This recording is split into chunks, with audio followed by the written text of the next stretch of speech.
तो दोस्तों, आज हम बात करने वाले हैं उस शख्स के बारे में जिन्होंने इस भारत का संविधान रच एक नया इतिहास रच दिया, एक नया इतिहास। तो दोस्तों, उस महापुरुष का नाम है डॉक्टर भीमराव अंबेडकर, जिन्हें लोग प्यार से बोलते हैं बाबा साहब डॉक्टर भीमराव अंबेडकर। तो दोस्तों, उनके पिताजी रामजी वल्द मालोजी सकपाल महू में ही मेजर सूबेदार के पद पे एक सैनिक अधिकारी थे। तो दोस्तों, आज हम बताने वाले हैं बाबा साहब की डिग्रियों के बारे में। उन्होंने अपने जीवन में कितनी डिग्रियां हासिल की। बाबा साहब डॉक्टर भीमराव अंबेडकर प्राथमिक शिक्षा के लिए उनके नज़दीकी शहर सतारा में राजवाड़ा चौक पे स्थित सरकारी स्कूल में दाखिला लिया। उस वक्त उनकी उम्र सिर्फ 9 वर्ष थी, ओनली 9 वर्ष। बाबा साहब 7 नवंबर सन 1990 को अपना दाखिला कराने स्कूल पहुंचे। दोस्तों, आज भी 7 नवंबर को मुंबई में शिक्षक दिवस मनाया जाता है। आज भी दोस्तों,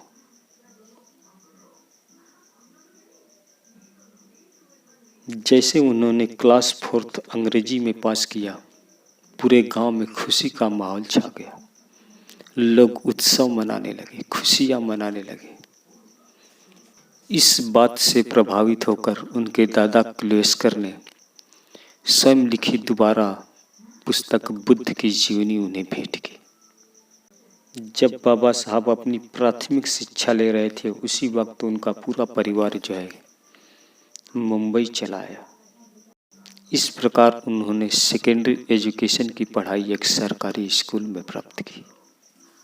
1907 में मैट्रिक की परीक्षा पास की और कॉलेज की पढ़ाई के लिए एलिफिंस्टन कॉलेज में दाखिला लिया। सन 1912 में उन्होंने बॉम्बे विश्वविद्यालय से इकोनॉमिक्स एंड पॉलिटिकल साइंस में बीए किया।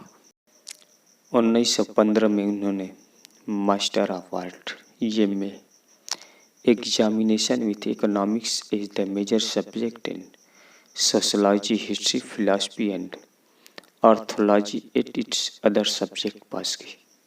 सन 1916 में उन्होंने PhD in economics for the third research work evolution of the provincial finance in British India से पास की।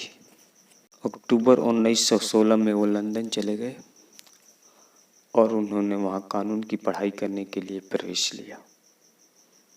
लेकिन दुर्भाग्य ऐसा कि उनकी आर्थिक स्थिति ठीक न होने की वजह से उन्हें भारत वापस आना पड़ा।